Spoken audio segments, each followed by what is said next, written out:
G'day guys and gal. This might be a bit of a hot take, but ethics are really holding us back when it comes to science. Amazing life-saving medicines and treatments are being invented every single day, stuff that could change millions of lives across the world. You just don't hear or see about them because the approval process for each one is like 10 years. Like, mate, if I'm dying of super AIDS, you can experiment on me all you want. Turn me into a science fair project, I don't care.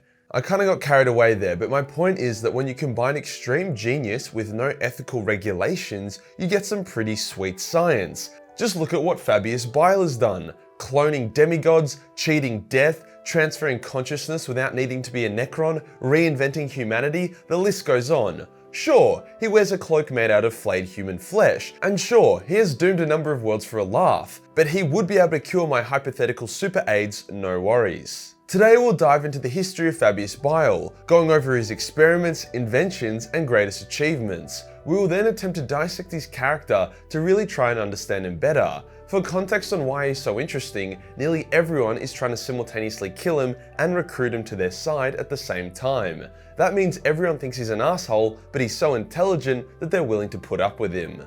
Let's get into it. Fabius was one of the OG Emperor's children, one of the very first space marines to grace the galaxy, and this dude was even born on Terra. However, whilst the Ultramarines and the Imperial Fist set across the stars without too much issue, the Emperor's children drew the short straw. See, their gene seed stores were attacked and destroyed, and their backup stores got infected with a very non-hypothetical super AIDS. Hence, through battle attrition, as well as no way to create new gene seed, as well as various battle brothers succumbing to the super AIDS, the Third Legion begun to die. Fabius desperately tried to find a cure for their affliction, however he only managed to discover a way to test for it instead. The Emperor's children were proud and noble, hence each brother agreed to be tested and culled if their test came up positive. Fabius secretly tested himself and discovered that he had AIDS, but he considered himself the Legion's only chance at survival, hence he swapped his test with a healthy Marine's test so that Marine would die in his stead. Fabius was able to prolong his AIDS-ridden life through various medicines, machinery, and even from stealing genetic material from his battle brothers. When the Emperor's children discovered Fulgrim, Fabius was overjoyed. Surely his Primarch would have the cure. Fulgrim simply said, "I have no clue what you're on about. What do I look like, a fucking doctor?" And that was that. I want to note that by this point the Legion was nearly extinct. However, the tumours were no longer an issue in the Marines as all the tumour-ridden Marines were dead, or were supposed to be dead. Hence Fabius would have looked sus as fuck if he tried to press the issue too much. The cure continued to evade Fabius, but he discovered a useful mechanism to basically handle the AIDS for a time. He would clone his own gene seed and replace the dead gene seed inside him. This was incredibly painful and time consuming, as eventually the freshly cloned gene seed would show the symptoms of the super AIDS. Needless to say, Bile had an expiration date that was rapidly approaching. Now a lot of people wonder when the exact moment Fabius went bad was. Was it when he swapped out his AIDS test, dooming a healthy Marine to die in his stead? Was it when he started experimenting with his battle brothers, turning them into abominations? Or was it when he started performing forced abortions in order to harvest stem cells? The reality is that Fabius never really had a moment. From very early on in his life, he was constantly battling to keep himself alive, performing experiments in secret in order to do so. So if you combine a desperate man on the brink of death with a lot of paranoia at being discovered, you get an antisocial dude who will do anything it takes to live. When the Emperor's children genocided the Leia, who were a serpentine race of Xenos that worshipped Slaanesh, the Third Legion was doomed for two reasons.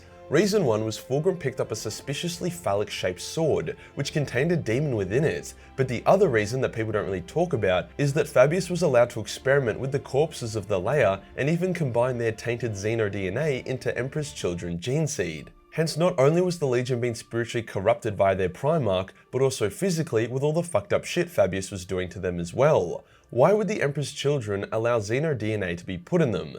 Good question. The Third Legion were known for their constant pursuit of perfection. They were always seeking to improve upon themselves, so when Fabius, who was the chief apothecary of the Legion, hence well respected, told them that he could improve upon them, they were happy to go along with it.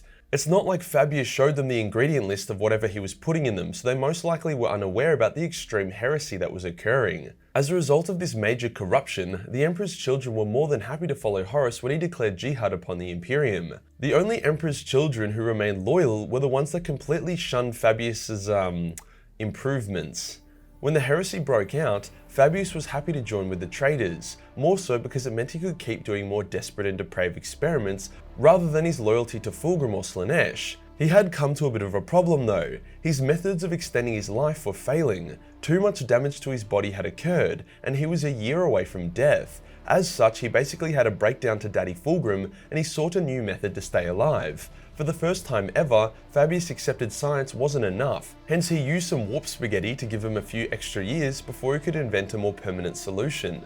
During the heresy, Fabius was quite the asset. He revived Lucius after the dickhead got himself shanked, and he was even able to reattach Illidan's head and revive him as well. I mean, sure, Illidan was severely retarded after the operation, but what do you expect from getting decapitated? When Horus fought the Emperor and got himself obliterated, the traitor legions broke and began to retreat. Fabius abandoned his legion, seeing them as a bunch of degenerates who were not worthy of his talents, and he strode off into the galaxy to keep doing sciencey shit. See, despite Fabius replacing his brother's cocks with tentacles and replacing their nipples with clitorises, he never did these twisted experiments to himself. He had no interest in being able to climax via nipple stimulation, and despite the path he had chosen, he was still a devout atheist. Like, demons would genuinely feel pain when they're near Fabius because of how much he doesn't believe in them. Like, he knows they're there and that they're real, but he just sees them as twisted forms of energy rather than primordial entities. Fabius's fun in the Imperium came to a crashing end. At this point, nobody liked him. Fulgrim was mad because he abandoned the Legion, the Loyalists were mad because Fabius turned a few million Imperial citizens into space cocaine during the Siege of Terra,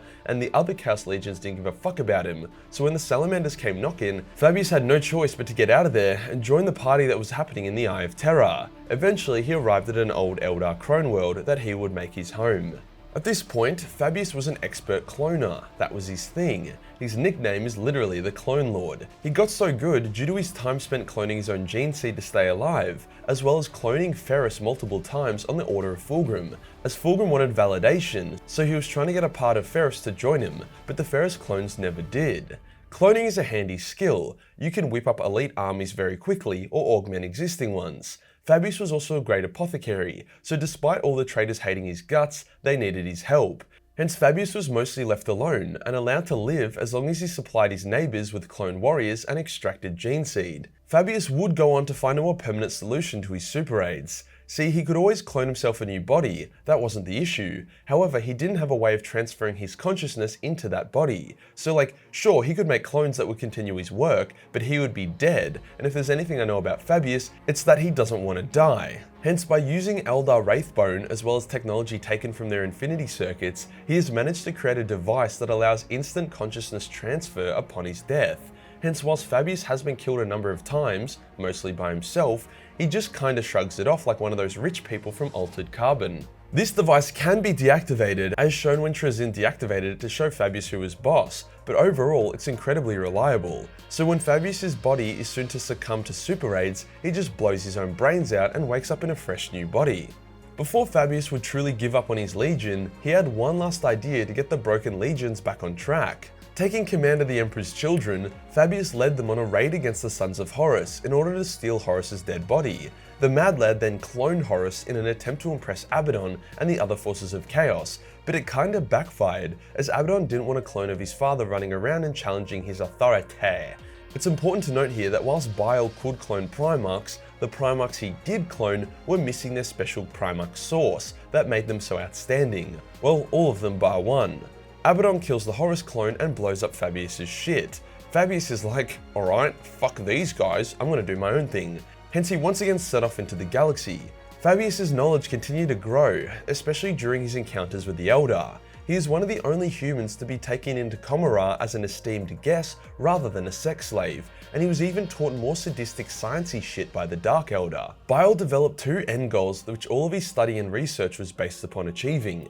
Firstly, he wished to create a new elite race of humanity, called the New Men. The pursuit of the New Men is why Fabius fucked up so many planets and turned so many people into abominable mutants. He was just perfecting his formula. Also, he was a massive asshole. Like, the whole human flesh coat thing really wasn't that necessary, but hey, this is an Emperor's Children Astartes we're talking about. They're all assholes.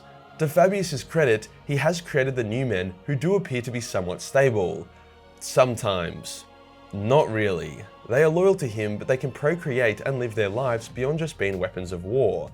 Fabius's second objective, which is much more ambitious, is to create a clone of the Emperor and bend that clone to his will. Obviously, this isn't going to end well for anyone, especially not Fabius, but he's putting in some solid work. For example, he raided the Blood Angel's fortress on Bile in order to steal some of Sanguinius's blood, so he could analyze its composition, bringing him one step closer to the Emperor cloning. But let's be real. What I reckon will happen is that he'll clone the Emperor, the clone Emperor will then kill Fabius, and then he'll kill himself. Or the clone will be so mutated that he's basically just created a demon prince. Either way, I'm actually kind of keen to see the result. Another thing that Fabius is famous for is the creation of a perfect untainted Fulgrim clone. I've made a video already on the topic, but basically when Fabius had cloned Primarchs, they came out wrong. Not quite whole and pretty weak compared to what they should be. However, the Fulgrim clone was exactly like the real Fulgrim before he turned into a sodomy snake. His Primarch aura and soul was totally intact. However, Fabius is insecure and a bit of a retard sometimes, so he allowed Trazyn the Infinite to take the Fulgrim clone and put it in his collection. Fabius is a very arrogant man with a warped sense of reality. He's a mad genius, but maybe not as much as he thinks he is. The technology that allows him to survive his condition is from the Elder. His new men are flawed and tainted. He is not sure why the clone of Fulgrim came out perfectly and he cannot recreate it, and his attempts at cloning the Emperor have a 0% chance of panning out the way he is hoping. Pretty much the only reason why he is held in such high regard as a genius by the traitor legions is because he does a lot of the heavy lifting for them when it comes to retrieving and replacing their gene seed. Look, Fabius, if you get Clone Grim out of Trazyn's museum, I'll say that you're smarter than Belsarius Cole. If you enjoyed the video and you want to support the channel, then Patreon is the place to be. Only $1 per month give you access to a boatload of Battle Mace 40 million hentai. Hit the subscribe button, then hit the real subscribe button for more fabulous content. Join the Discord for more memes, and I'll see you in the next one. Peace.